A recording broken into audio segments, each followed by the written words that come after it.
Shabbat Shalom and Maranatha. Welcome back to the Septuagint versus the Masoretic channel.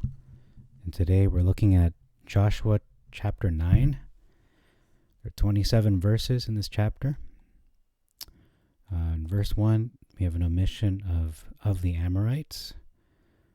They use the term mountain country versus hills. Okay, we're just going to skip over that section there. Antilibanus versus Lebanon. We spoke about that in a previous video. That they are very different geographical areas. We have an omission of Girgashites as well. The Girgashites were removed from the record. In verse 2, with one accord was added. Verse 3, we see a interesting difference here. It says that the inhabitants of Gibeon heard of all that Adonai or Yah did to Jericho. So we can see who it is attributed to, the fame, but here it says Joshua had done. So the actions were attributed to Joshua in the Masoretic, whereas in the Septuagint we can see who really is the one who did the works. Verse 4, craftily versus wilily, not too wildly different there. It says here, made provision and prepared themselves versus made as if they had been ambassadors. And having taken old sacks on their shoulders versus took old sacks upon their donkeys. And old and rent and patched bottles of wine versus and wine bottles old and rent and bound up. Okay, so I think the difference there is that the bottles of wine are patched up or patched versus bound up. So it's not wildly different there either. Okay, we're just trying to look for the major differences, so let's get through this. So verse 5, omission of the upper part of their shoes.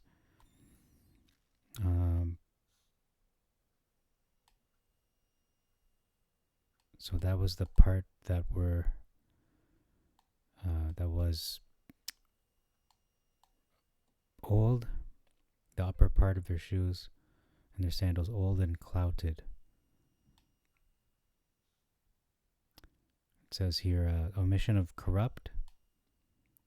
They were dry, moldy, and corrupt, their bread, their provision.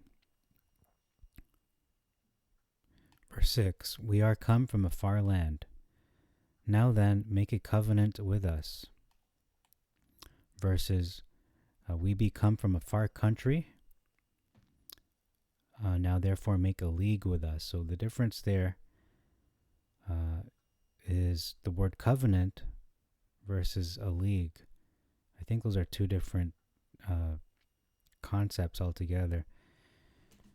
But covenant does seem to be more serious, whereas a league may not be as serious. Let me just pause and look up the words for you. League.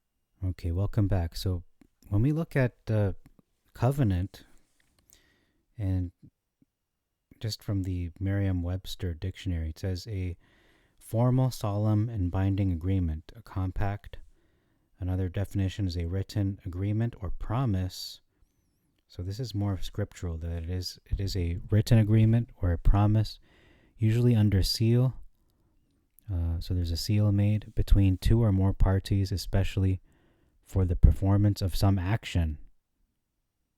And I'm going to add here that the seal that is used often in the scriptures historically, and we can see this especially in the covenant made, I believe it's with Noah, oh no, it's with Abraham rather, that Adonai had a covenant made a covenant with Abraham and divided all these animals, and basically was saying that if I do not fulfill my promises to you, may I become as these animals. May I be killed like these animals, essentially. But if we look at the word league, the meaning of league is any various units of distance. Okay, no, that's not what it is. An association of nations, an association of persons or groups united by common interests or goals, an informal alliance. So we can see the big difference. It is informal. It's not as formal as a covenant is. So that's the difference there. So I would say that is a significant difference. I'm going to just mark that down. Next, we see in verse 7, Horites versus Hivites. And then we see also in the same verse, how should I make a covenant with you? Talking about the children of Israel responding. They're speaking as one man. How should I? Versus how shall we? Continuous difference is covenant versus league in verse 7. So we can see that continues on. Verse 9, big difference, or first big difference in this chapter. In the name of Adonai, your Elohim, or Yah, your Elohim, the tetragrammaton, versus because of the name of Yah, your Elohim. So your servants are come from a very far country in the name of. So the big difference here is in the Septuagint, they're coming representing the name of Yah, that they are followers of him. In the Masoretic, they're not exactly followers of Yah. They just heard of the name, and so they're afraid. So that's why they're doing it. But here in the Septuagint, we can see that they're falsifying their identity. They're being fraudulent in who they identify as. Okay. It says here, or we have heard his name. I think it's for we have heard his name. Okay, so for we have heard his name and all that he did. So we heard his name. They heard his exact name. It's not just a vague name. It's not the Lord. And it's not just Adonai. It's a specific name that they heard, which is the Yod-He, Wav-He, or Vav-He. So that they heard the name. And his name specifically, the name of the God of Israel, the Elohim of Israel, and all that he did in Mizraim. Verses, for we have heard the fame. So it's different if you heard his name, again, a very specific name, the tetragrammaton, the 4 letters that make up his name, and some even, if you do your research, you will see in ancient inscriptions, they don't use all 4 letters. Sometimes it's only represented by 3. It's an abbreviated form, which is the Yod-He Vav, or Yod-He Wav. So that's a big difference. If you heard his name, so you know who this Elohim is, you know the name of this God, versus you've heard the fame, so you've heard the reputation or the acts that he did, perhaps. Verse 10, we see an addition of 2 kings. All he did to the 2 kings, no, it's multiple kings. It's not just 2 kings, there are many kings. King of the Amorites, Og, and perhaps others as well. But I think what I want to point out is 2, the word 2. That was added. So whether it's 1 or 2 or 3, it's just kings in the original. Okay, Amorites versus Heshbon. King of the Amorites versus king of Heshbon. So we can see that difference there. There's an omission of and Edrain. Okay, verse 11. and our elders and all that inhabit our land. So the word and versus wherefore. So and is it's just continuing on the narrative versus wherefore, saying this is the reason why. This is why our elders spoke to us. They're giving a rationale here. Verses 13, skins of wine versus bottles of wine. And we can see that this was confirmed that it is skins, because it says here in verse 4. Let's just go back to verse 4 to confirm which one it is. Okay, it says bottles of wine. Okay, never mind. But the bottles have patches of skins. So it could be both. Let me just go back to verse 14. Let's go right back to 13. And these are the skins of wine which we filled when new. They are rent. Okay, so it says skins. So they're describing the skins in the Septuagint versus the bottles. How do they know? How can a bottle be rent? That's not possible. You can't rip a bottle. They either are broken, they are smashed. But in the Septuagint, it correctly says that these are skins of wine, which now they've become old, and they're torn now, these skins of wine. The skins on top of the bottles. It says here, worn out, talking about their garments and the shoes, versus that they've become old. Verse 14, chiefs versus men. So this is talking about Israel, not Gibeon. The chiefs of Israel took of their provision. Whereas in the Masoretic, it's not exactly clear who it's talking about. Perhaps it's Gibeon, and the men of Gibeon took their victuals and asked not, took of their. Okay, so it does seem to imply it's Israel, but it can be taken to be understood as Gibeon if you're not reading the narrative properly. But in the Septuagint, there's no confusion. It is the chiefs of Israel. It says the name again, at the mouth of Yah. Okay. They asked not counsel at the mouth of, so that was added, the mouth of. Verse 16, an omission of the word near. They were near neighbors. So it's one thing to falsify who you are, saying you come in the name of Yah, but it's another thing altogether when you are describing how you're actually close neighbors. You live close by. So they found that out. They found out the truth about who they were, that they're not just neighbors, from a faraway country or faraway region. They live really close by. They found out the truth. The truth came out. And so we're going to continue reading here. In verse 17, an addition of on the third day.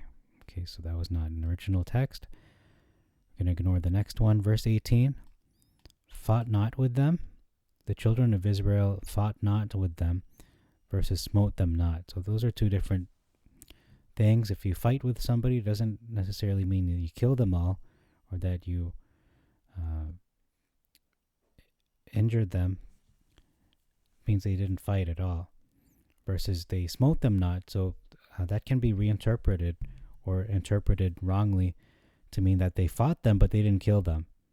Whereas in the Septuagint, there's no room for error, that there's no room for the possibility of them fighting with the Gibeonites. In verse 18, we see an omission of all the princes, or I should say the word all. All the congregation murmured at the princes. Oh, I should say, no, it's right there. Here it is, the middle of the verse. Because all the princes swore to them. So that's the reason why they didn't fight with them, because all the princes swore to them by Yah Elohim of Israel. So these are the princes of Israel, I believe. Yeah. And there's an addition of the congregation. The princes of the congregation. So these are the princes of Israel. And yeah, they do belong to the congregation, but perhaps there is a separation of the princes and the congregation. When I say congregation, perhaps that I'm not saying this is dogmatic, like I'm saying this is exactly so, but congregation could mean the rest of the laity, not necessarily the princes, but the rest of the common folk. Because it just simply means assembly. So the assemblies of Israel, it's all the people. Verse 20, there's an omission of take them alive. Take them alive, and we will preserve them. Versus let them live. So we can see that in the Masoretic it's not as involved. It's hands off. Just let them live, wish them well. It's just wishful thinking. But we can see in the Septuagint they are taking them alive, and we will preserve them. It is active, hands-on, rather than hands-off, and they are involved. There shall not be wrath against us, versus lest wrath be upon us. So by doing this, taking them alive and preserving them, there shall not be wrath against us. Pardon? Versus lest wrath be upon us. So they're saying wrath could be upon us, might not be upon us, but in the Septuagint, they know if we do this, there will not be wrath against us from Elohim. Next, it says, because we do this, then wrath will not happen. Versus we do this, perhaps wrath will or will not happen. Okay, that's what I just said. Verse 21, they shall live. And versus let them live. So they shall live. It's a command. They shall live. It's sure. It's a sure thing. Versus just wishful thinking. Oh, perhaps they live, perhaps they don't. But just let them. Verses 22.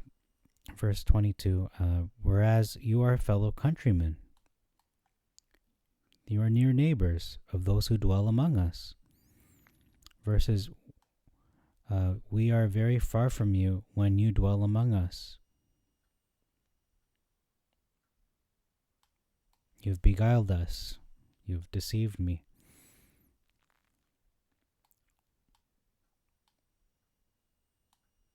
So we can see, actually, there's another difference. I didn't notice it at first, but Joshua's talking about himself. You've deceived me versus us, beguiled us in the Masoretic. So he's talking that he took this personally. You've deceived me. So let me write that down. This is 22. Deceived me versus beguiled us. You can see that Joshua takes it personally. Not saying, inferring that he's the one or implying that he's the one taking it personally, but he is identifying as the one who has been deceived. Versus the congregation, he's speaking for the whole congregation. No, he's speaking for himself. You've deceived me, being the leader of this people. Okay, whereas you are fellow countrymen. Let me just save that before I forget. Of those who dwell among us. So he's saying, you are fellow countrymen. You're not very far. You live near. Verse 23, there shall not fail of you a slave. They will continue to be indentured servants. That's the scriptural definition of a slave. It's not this Hollywood, not just Hollywood, but satanic version of slavery where someone is kidnapped and forced to do work for you. No, this is someone who is voluntarily indentured servants. So they don't have to be slaves. But in this case, they kind of do have to be slaves because they lied to them. And this is their way to make up, not just make up for their lies, but to be able to survive, to be preserved. There shall not fail of you a slave versus there shall none of you be freed from being a bondman. To me, I should say, let me just finish that thought. So they're saying you will continue to be indentured servants to us, versus none of you shall be freed, which that kind of goes against the Torah, because if they are indentured servants and perhaps one of them loses an eye or gets injured, they are free to go. If we're going by the Torah, that is. And then later in the verse it says, to me, talking about the roles, a hewer of wood, drawer of water, to me and my God, my Elohim, versus for the house of my Elohim.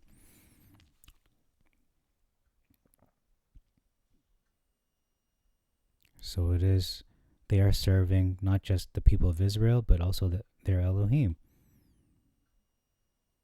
But here's just the house of,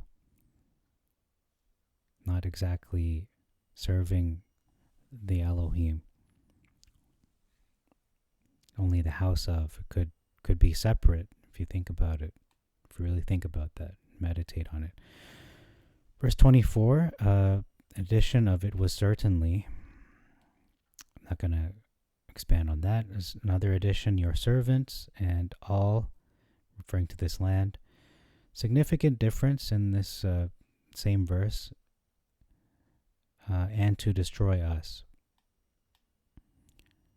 It says, let me just read the verse. They answered Joshua, saying, it was reported to us that the Lord your God charged his servant Moses to give you this land and to destroy us. To destroy us, not just all the inhabitants, to destroy us specifically. So they're taking it personally. They're applying it personally, that it's not a vague, open-ended, destroy all that destroy everyone. No, it's just to destroy us. You are supposed to kill us. We heard this. This was the command.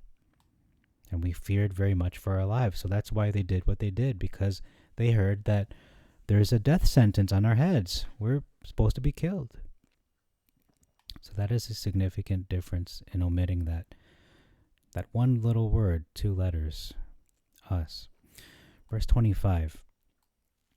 And now behold, it says, in your power versus in your hand. Do to us as is pleasing to you, as it is pleasing to you, and as it seems good to you, or as it seems to you, versus good and right. So it's not good and right, whatever you want, whatever pleases you, as it seems to you, whatever you judge to be pleasing, versus good and right is saying this by the standards of what is good and right, whatever that is. And someone would say, no, it's the Torah, according to the Torah, but it doesn't seem they know what the Torah is, because they falsified that they are representing the Elohim of Israel, but they really don't know Torah. So they're just saying, do what is pleasing, do to us as it is pleasing to you, and as it seems to you. So, but whatever standard that you have. Unbeknownst to them, it's the Torah. It should be, ideally. Verse 26, they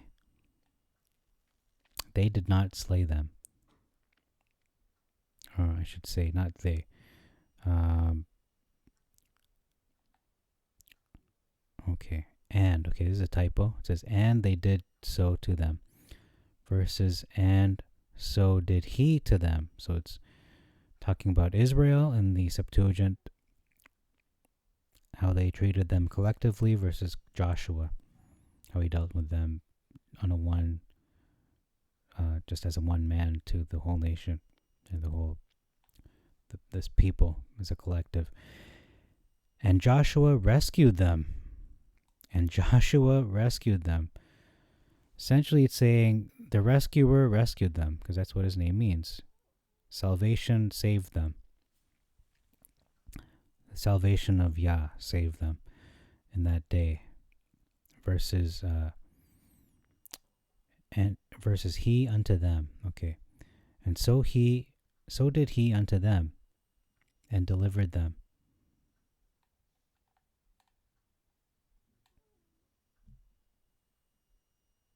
So did he unto them,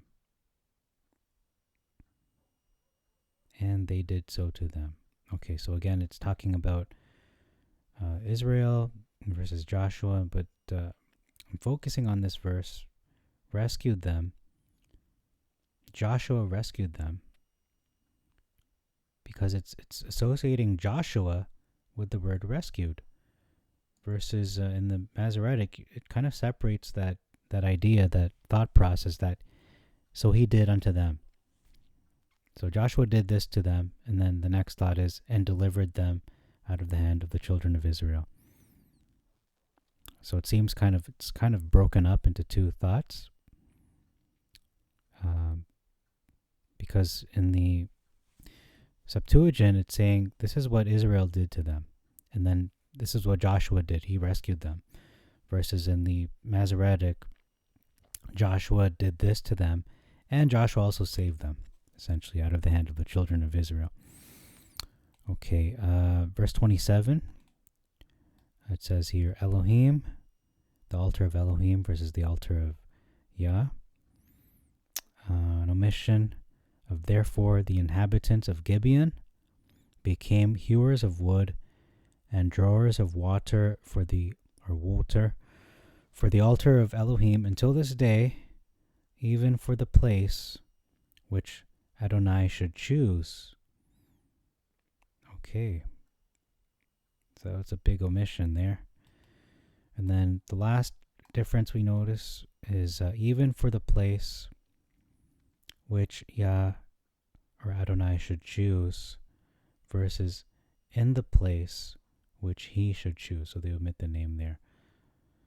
Okay, so that's all for this video, for this chapter of Joshua 9. Thank you very much for your time. May Yah bless you. And Shabbat Shalom. Maranatha. Until next time, we're going to look at Joshua chapter 10.